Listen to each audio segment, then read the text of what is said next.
Hello everyone, कैसे हैं आप सभी। आई होप आप सभी ठीक होंगे।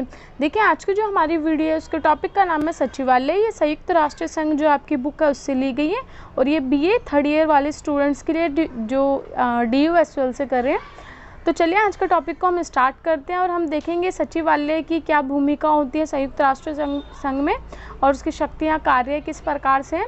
तो चलिए पहले हम स्टार्ट करते हैं भूमिका। देखिए क्या बता रहे हैं भूमिका में कि जो संयुक्त राष्ट्र संघ है वो दैनिक कार्यों का संचालन करने के लिए सचिवालय की व्यवस्था की गई है। जो संयुक्त राष्ट्र संघ का जो दैनिक कार्य होते हैं उसके लिए सचिवालय की व्यवस्था की गई है। आगे बता रहे सचिवालय को संयुक्त राष्ट्र संघ की कार्यपालिका या प्रशासनिक शाखा भी कहा जाता है। जो कार्यपालिका और प्रशासनिक शाखाएं होता है वो भी सचिवालय को कहा जाता है। आगे ये बताता ही है संयुक्त राष्ट्र संघ के स्थायी रूप में कार्य करने वाला गैर राजनीतिक अंग है। जो गैर राजनीतिक अंग है वह संयुक्त राष्ट्र संघ में कार्य करता है, जिसको सचिवालय कहते हैं। आगे देखिए क्या बता रहे हैं कि इसका मुख्यालय न्यूयॉर्क में स्थित है। जो सचिवालय का वो है मुख्यालय, वो कहाँ पे है? न्यूयॉर्क में है।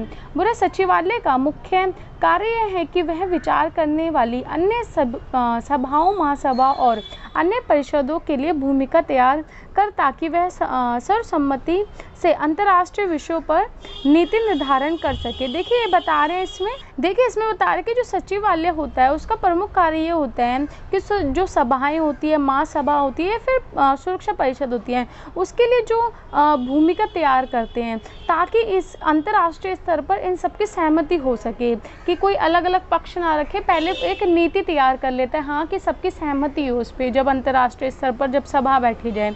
आगे देखिए क्या बता रहे हैं। देखिए आगे क्या बता रहे हैं कि सचिवालय का मुख्य दायित्व ये भी है कि जब महासभा तीनों परिषदों को निर्माण ले तब वह उनके निर्णयों को एक नीतियों को अत्यंत कुशल और प्रभावी बना सके। जब कोई भी प्रकार का निर्णय होता है तो वो सचिवालय का कार्य हो जाता है कि कोई भी निर्णय जब हो रहा है उसको प्रबल और कुशल बनाया जाए, प्रभावकारी बनाया जाए। ये किसका कार्य है? सचिवालय का। आगे देखिए क्या बता रहे हैं। देखिए आगे बता रहे हैं संयुक्त राष्ट्र सचिवालय सही अर्थ में व्यापक आधार पर संगठित संस्था है। ये बोल रहे कि जो संयुक्त राष्ट्र सचिवालय है ये एक व्यापक आधार है। जो आधार होते हैं किसी भी संस्था का उसके लिए बता रहे हैं। आगे देखिए क्या बता रहे हैं। बोले इसके कार्य अंतर्राष्ट्रीय क्षेत्र में समरसत्ता लाने वाला है कि इसका जो वो होता है कार्य होते हैं वो अंतर्राष्ट्रीय क्षेत्र में बहुत व्यापक और बहुत सम्मिलित समाज से जो होते हैं वो लाने वाला होता है। आगे देखिए क्या बता रहे हैं। और देखिए इसमें बता रहे हैं कि जो सचिवालय का जो सचिवालय होता है उसका एक महत्वपूर्ण कार्य यह भी होता है कि वह अंतर्राष्ट्रीय समस्याओं का समाधान करते हैं कि सारे राष्ट्र मिलके, जो सारे राष्ट्रों वाले लोग के साथ मिलके, जो भी अलग अलग राष्ट्र होते हैं उनके साथ मिलके ये समाधान करते हैं समस्याओं का। जो सचिवालय होता है ये इसका महत्वपूर्ण कार्य होता है। आगे देखिए क्या बता रहे हैं।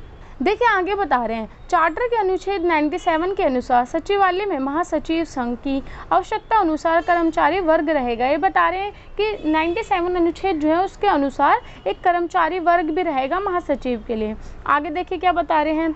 महासचिव की नियुक्ति सुरक्षा परिषद की सिफारिश पर महासभा करेगी। देखिए जो महासचिव की जो नियुक्ति होती है वो सुरक्षा परिषद जो होती है उसके सिफारिश पर होती है और कर्ता कौन है? महासभा करती है। आगे देखिए क्या बता रहे हैं। यही संघ पर प्रशासनिक अधिकार होगा। बोल रहे कि जो संघ होता है उसके प्रशासनिक अधिकार किसका होता है? महासचिव का। आगे देखिए क्या बता रहे हैं।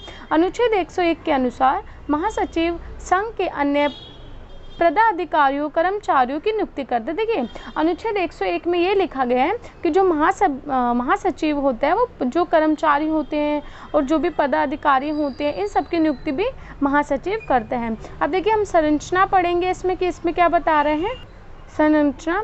तो देखिए इसमें बोल रहे कि संयुक्त राष्ट्र के घोषणा पत्र की धारा 97 के अनुसार महासचिव की नियुक्ति सुरक्षा परिषद की सिफारिश पर महासभा करेगी। तो हमने अभी आगे पढ़ा वही बता रहे हैं कि सुरक्षा परिषद की सिफारिश पर महासभा करती है महासचिव की नियुक्ति।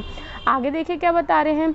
ये बोल रहे हैं इसका सामान्य कार्यकाल 5 वर्ष होता है। देखिए जो महासचिव का कार्यकाल होता है वो 5 वर्ष होता है, परंतु वह द्वितीय कार्यकाल के लिए भी चुन लिया जाता है। जब उसका द्वितीय कार्यकाल लगता है, जैसे 5 वर्ष के बाद जब दोबारा चुनाएंगे तो उसके लिए भी उसको चुना जा सकता है। आगे देखिए क्या बता रहे हैं। सुरक्षा परिषद के द्वारा इस पद पर मनोनीत के लिए 5 स्थायी सदस्य अमेरिका, ब्रिटेन, रूस, फ्रांस तथा 10 अस्थायी सदस्यों में से 4 समर्थन अनिवार्य है। बोल रहे हैं कि जब भी महासचिव का वो होता है उसके लिए मनोनीत किया जाता है महासचिव को कि कौन होगा, मनोनीत किसको किया जाएगा, तो रहे कि जो 5 स्थायी सदस्य हैं और 10 अस्थायी सदस्य हैं उन्हों में से ही किया जाता है। मतलब कि उनका कम से कम 4 समर्थन होने चाहिए कि हाँ हमें इस व्यक्ति को महासचिव बनाना। अगर 4 समर्थन है तो वो व्यक्ति बन जाता है।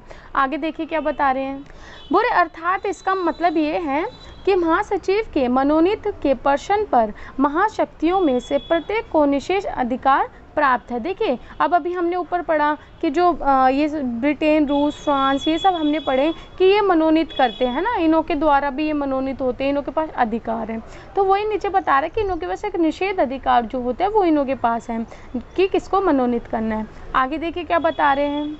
देखिए आगे क्या बता रहे हैं। जब तक 5 महाशक्ति महासचिव के पद के लिए एक स्थित के नाम पर एक मत नहीं करती तब तक उसे उस पद पर के लिए सुरक्षा परिषद द्वारा मनोनीत नहीं किया जा सकता है। बोल रहे हैं कि जो 5 महाशक्ति है उनों का एक मत होना चाहिए कि एक व्यक्ति के लिए एक मत होना चाहिए कि हाँ हमें इसे मनोनीत करना है, तभी सुरक्षा परिषद द्वारा सिफारिश की जाती है ना कि हाँ महासभा तो तभी उसको मनोनीत करेगी जब सुरक्षा परिषद उस पर हामी भरेगी कि इसे मनोनीत करना है। तो जब 5 की हामी होती है एक पे तभी वो मनोनीत होता है। आगे देखिए क्या बता रहे हैं। देखिए बता रहे हैं महासचिव सुरक्षा परिषद के अनुरोध पर महासभा द्वारा चुना जाता है। ये अभी हमने ऊपर पढ़ लिया। आगे देखिए क्या बता रहे हैं। सुरक्षा परिषद की सिफारिश पर महासभा विचार तथा मत कर सकती है। देखिए जब सुरक्षा परिषद जब सिफारिश करती है सचिवालय के लिए तो जो महासभा है वो इस पर विचार और मत कर सकती है कि हाँ ये ठीक है या नहीं है, जो भी है मत कर सकती है। आगे देखिए हम शक्तियाँ पढ़ते हैं अब इसकी।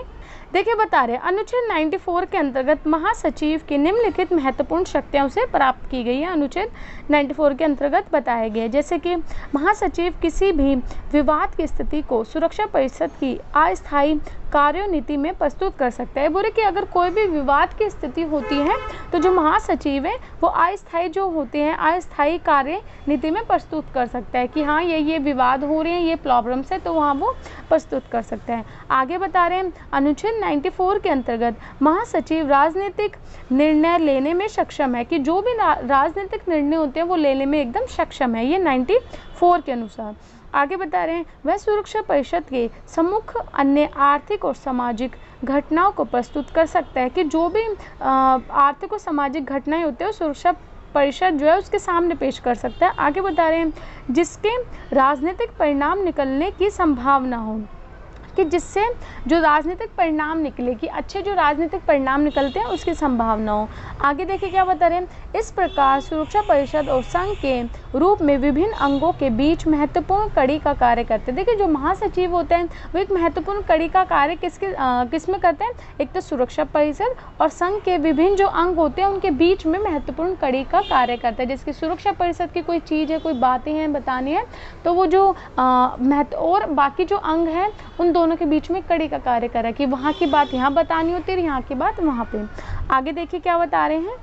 बुरे महासचिव का अधिकार है वह अपनी शक्तियों का प्रयोग करने से पहले आवश्यक पूछताछ व खोजबीन कर सकते हैं। बोले कि महासचिव के पास एक ये भी अधिकार है कि वो अपनी शक्तियों का जब प्रयोग करता है तो वो किसी से पूछताछ भी कर सकता है और खोजबीन भी कर सकता है कि हाँ ये निर्णय लेना ठीक है या नहीं है, पूछताछ कर लेते हैं। आगे देखिए क्या बता रहे हैं। महासचिव को अपने कर्तव्यों के निर्वहन के लिए आवश्यक घोषणा करने और सुझाव देने का अधिकार है। देखिए महासचिव को अपने जो कर्तव्य होते हैं उन्हों का एक ये कर्तव्य भी होता है कि वो घोषणा करने और सुझाव देने का अधिकार है कि कोई घोषणा भी कर सकता है और कोई सुझाव भी दे सकता है। आगे देखिए क्या बता रहे हैं। महासचिव सुरक्षा परिषद के माध्यम से विश्व लोकमत को सत्ताधीर करते हुए शांति के लिए भी अपील कर सकता है। देखिए जब विश्व में कोई भी युद्ध होता है या कुछ भी ऐसे संकट की स्थिति होती है तो महासचिव एक अपील भी कर सकते हैं कि शांति बनाए रखिए, ऐसा ना कीजिए, मतलब कि सत्ता बनी रहे, सत्ताधीर रहे, उसके लिए वो अपील कर सकते हैं लोगों से जो राष्ट्र हैं उनसे। बोला उचित समय पर की गई अपील गतिशील होती है। बोला उचित समय जिस टाइम एकदम करेक्ट टाइम है उस पर अगर आप अपील करोगे तो एकदम वो अच्छी होगी आगे आपके भविष्य के लिए। तो जो महासचिव है वो उचित समय पे ही अपील करते हैं ताकि आगे शांति बनी रहे। आगे देखिए क्या बता रहे हैं।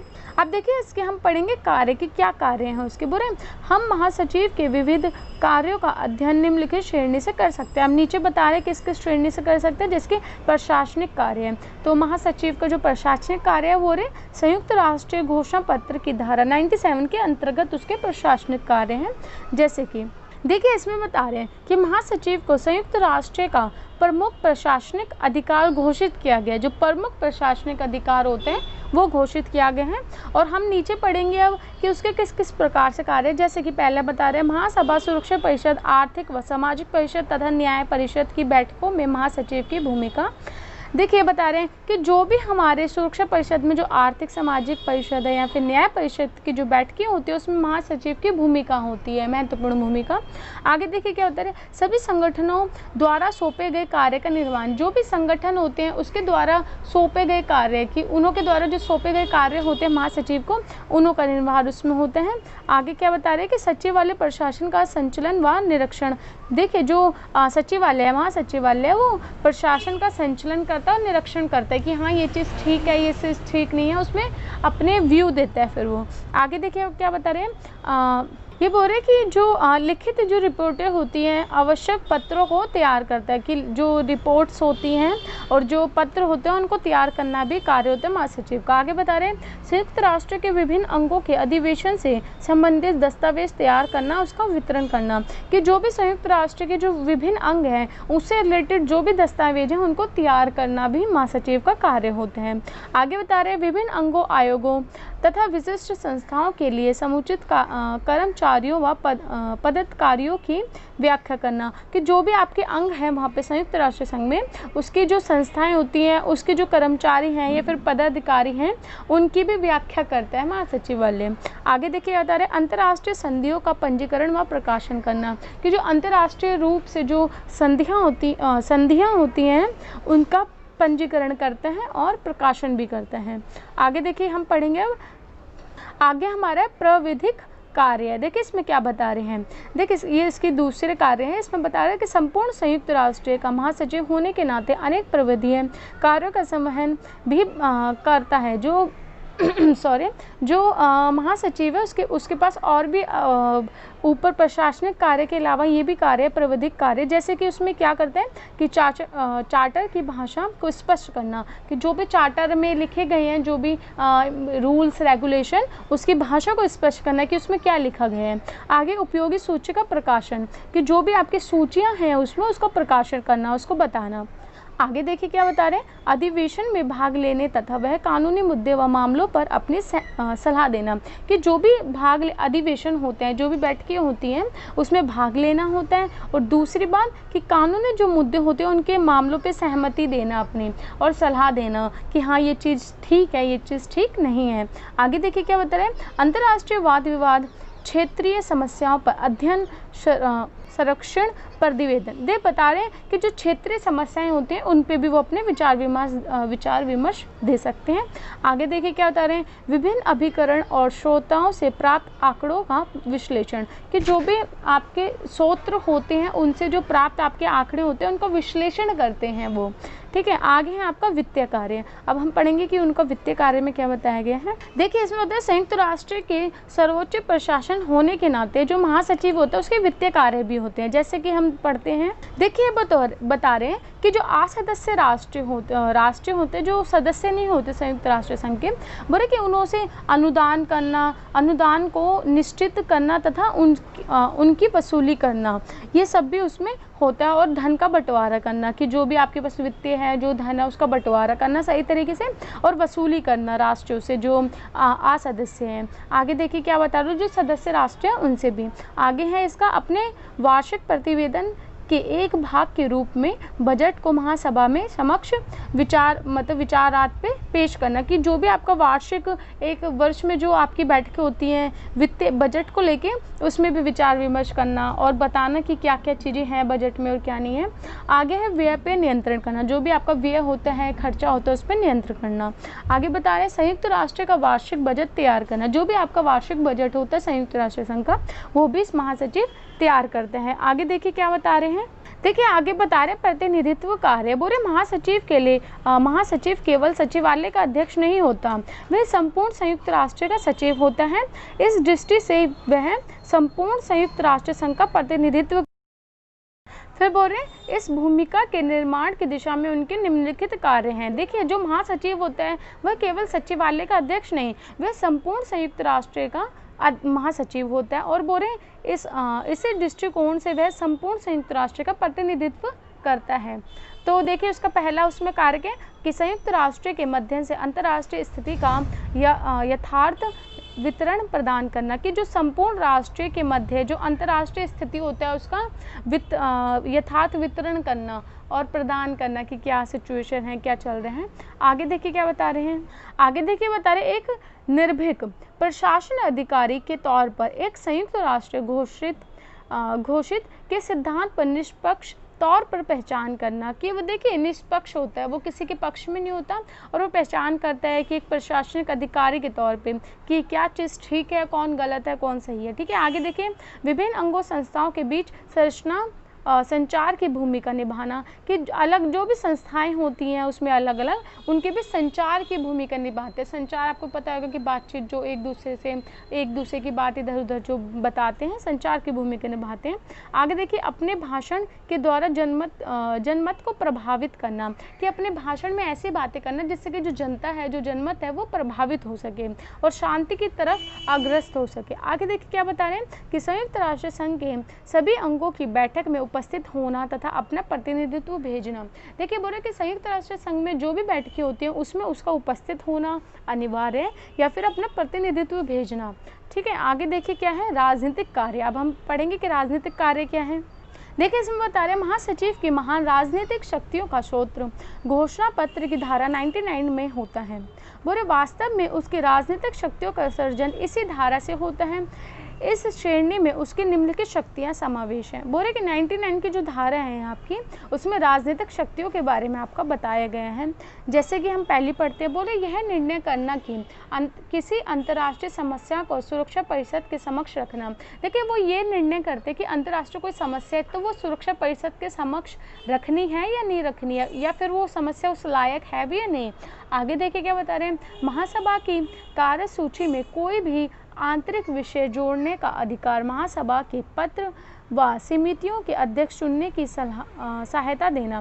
कि देखिए जो भी महासभा में कार्यसूची होती है उसमें जो भी आंतरिक विषय जोड़े जाते हैं महासभा के द्वारा तो वो उसमें उनको सहमति देता है या फिर उनको परामर्श देता है कि ये कार्य आपको इसमें चुनने चाहिए, इस क्या कहते हैं आपकी कार्यसूची में रखने चाहिए या फिर नहीं रखने चाहिए, उसका वो अध्यक्ष चुनने में सहायता करता है। किसका? महासभा की। आगे देखिए क्या बता रहे हैं कि अपने राजनीतिक दायित्वों का पालन में आवश्यक घोषणाएं करना, सुझाव रखना। कि जो भी उसके दायित्व हैं उसका पालन करना और घोषणा जो होती है उसमें सुझाव देना। आगे क्या है सुरक्षा परिषद के समक्ष उन राजनीतिक आर्थिक घटनाओं को रखना जिसके राजनीतिक परिणाम निकलने की संभावना हो। देखिए वह उसमें राजनीतिक और आर्थिक वही घटनाएं रखते हैं उसमें सचिवालय कि जिसका राजनीतिक परिणाम निकले। ये नहीं कि उसका कोई परिणाम ही ना निकले सही से, तो राजनीतिक परिणाम निकले या फिर उसकी संभावना हो, वही उसमें घटनाएं रखी जाती हैं। आगे देखिए क्या बता रहे हैं। देखिए अवगृहीत कार्य। देखिए इसमें क्या बता रहे हैं पूरे महासचिव को समय समय पर एक ऐसे कार्य भी करने पड़ते हैं जिनका संयुक्त राष्ट्र से कोई सीधा संबंध नहीं होता। देखिए महासचिव जो होता है वो ऐसे भी कार्य करते हैं जिनका सीधा संबंध संयुक्त राष्ट्र संघ से नहीं होता है। बता रहे हैं उनका संबंध में उसका संबंध में विभिन्न राष्ट्रों के क्षेत्र में मतभेदों व विवादों से भी होता है। देखिए जो राष्ट्र होते हैं उनके बीच में जो मतभेद होते हैं, जो विवाद होते हैं, उसमें महासचिव अपनी भूमिका निभा सकते हैं, उनको सुलझा सकते हैं। उदाहरण के तौर पे बता रहे कि जो महासचिव ने मलेशिया तथा इंडोनेशिया के मतभेद का निपटारा किया था। अब देखिए जो मलेशिया और इंडोनेशिया के बीच में मतभेद हुआ था पहले, तो उसका निपटारा महासचिव ने किया था। तो देखिए इसका सीधा संबंध संयुक्त राष्ट्र संघ से नहीं है, पर वह अपनी भूमिका उसमें निभा सकते हैं, वह अपना सलाह मशवरे दे सकते हैं और वो चाहते हैं कि शांति बनी रहे, इसलिए वह कार्य ये कर सकते हैं। आगे देखिए क्या होता है विशिष्ट कार्य। इसमें देखिए क्या बता रहे हैं संयुक्त राष्ट्र घोषणा पत्र के प्रावधानों व उसकी आत्मा का अनुसरण करते हुए सभी महासचिवों ने अपने अपने कार्यालय कार्यकाल में ऐसे विशिष्ट भूमिका निभाई हैं जिससे न केवल उनकी छवि पर गरिमा बढ़ी है, उनकी जो छवि है उसकी गरिमा बढ़ी है, बल्कि संयुक्त राष्ट्र के प्रति सदस्य राष्ट्रों की आस्था व आदर भी बढ़ा। देखिए बता रहे विशिष्ट कार्य में बता रहे कि जो महासचिव होते हैं वो अपना कार्य इस अकॉर्डिंग करते हैं कि उनकी जो छवि होती है वो और अच्छी पड़े दूसरे राष्ट्र पे, और जो दूसरे राष्ट्र हैं वो उसका आदर सम्मान और ज़्यादा करने लग जाते हैं जब वो ऐसे अच्छे कार्य करते हैं। तो देखिए इसमें बस ये आपका टॉपिक यहीं तक ही था। आई होप आपको ये समझ आया हो। अगर आपने ये वीडियो अंत तक देखी और अगर आपको ये वीडियो अच्छी लगी तो इसको लाइक शेयर सब्सक्राइब ज़रूर कीजिए, और अगर आपको किसी भी टॉपिक से रिलेटेड कोई भी वीडियो चाहिए तो मेरे को कमेंट बॉक्स में ज़रूर लिख के बताइए। और देखिए आपका सपोर्ट ही मेरे को मोटिवेट करता है कि हाँ मेरे को और न्यू वीडियो बनानी चाहिए और चैप्टर्स कवर करने चाहिए। अगर आप इस वीडियो को लाइक शेयर सब्सक्राइब करेंगे तो मैं जल्द से जल्द और आपके लिए अच्छी वीडियो लाऊंगी। तो चलिए मिलते हैं नेक्स्ट वीडियो में। धन्यवाद।